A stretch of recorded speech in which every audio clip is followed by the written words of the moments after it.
Akhirnya aku dibawa ke psikolog sama temen aku, Kak Vio. Oke, psikolog dulu nih ya, bukan psikiater ya? Psikolog dulu. Oke. Karena aku kan masih kecil ya Kak, yang ngapain pakai kayak obat gitu loh. Ya. Dan aku juga baru tahu kalau psikiater tuh pakai obat, kalau psikolog enggak. Ada psikiater yang nggak pakai obat juga ada. Oh iya, ada. aku baru tahu. Aku baru tahu. Dulu tuh aku nggak ngerti kayak ya udah psikolog sama psikiater tuh sama aja. Yang mana aja deh yang jadwalnya kosong gitu kan. Padahal dulu cita-cita aku pengen jadi psikolog, tapi aku nggak tahu gimana tuh. Nggak apa-apa lah kan. Cuma cita-cita aja. Nah, terus? Di bawah awalnya aku nggak mau karena aku masih kolot kali ya, masih kecil kali ya. Aku ngerasa I don't need that gitu.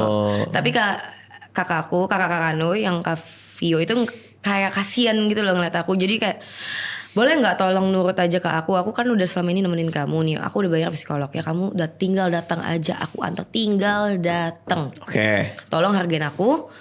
Ya udah aku datang sebagai menghargai dia. Aku nggak mau banget Kak, karena udah dibujuk berkali-kali, aku nggak mau. Oke. Datang ngobrol-ngobrol, udah. Aku tidak merasa ada perubahan sebenarnya. Oh iya. Saat itu yang pertemuan pertama. Terus aku kayak tidak mau menyerah. Oke. Aku datang lagi lah sebulan atau sebulan kemudian kali ya. Aku nggak inget tahun 2022 soalnya. Oke. Datang lagi, better tapi kayak cuman 2% gitu dari 100%. Oke. Menurut kamu nggak works tuh di pertemuan kedua? Kayak apa sih nih? Tanya-tanya gini-gini. Iya, aku ngerasa kayak kok gue cerita mulu. Kayak gue tuh, karena aku tidak tahu sistem psikolog tuh kayak gimana. Kan katanya setiap orang berbeda-beda cara penanganannya. Betul. Tapi dia cuman kayak menjelaskan di endingnya aku kenapa segala macam. Habis itu pertemuan ketiga, aku akhirnya lebih lepas lah, karena yang pertemuan pertama dan kedua mungkin karena akunya tertutup, jadi itu nggak works banget Kak. Oh, kamu nahan ya?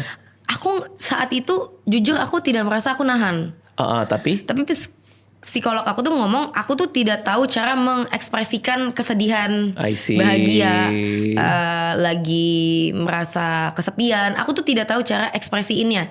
I see. Aku kayak ngawang aja gitu loh. Jadi kayak tatapan kosong gitu. Iya. Kamu tidak memahami kamu lagi merasakan apa. Enggak. Dan gak tahu gimana cara bilang ke orang ini yang kamu rasain. Iya. Wow. Saat itu aku tidak ngerti. Wow. Aku cuma tahu kayak kalau orang lagi jahat ya udah gue nangis. Tapi kayak cara nangis untuk gue bisa happy lagi aku tidak tahu. Iya, maksudnya bukan tidak tahu caranya, tidak tahu ini gue happy apa enggak.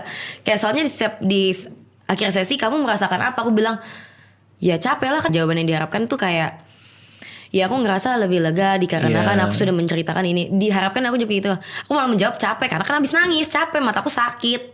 Paham. Gitu. Seharusnya kayak aku sekarang udah bisa mulai memproses.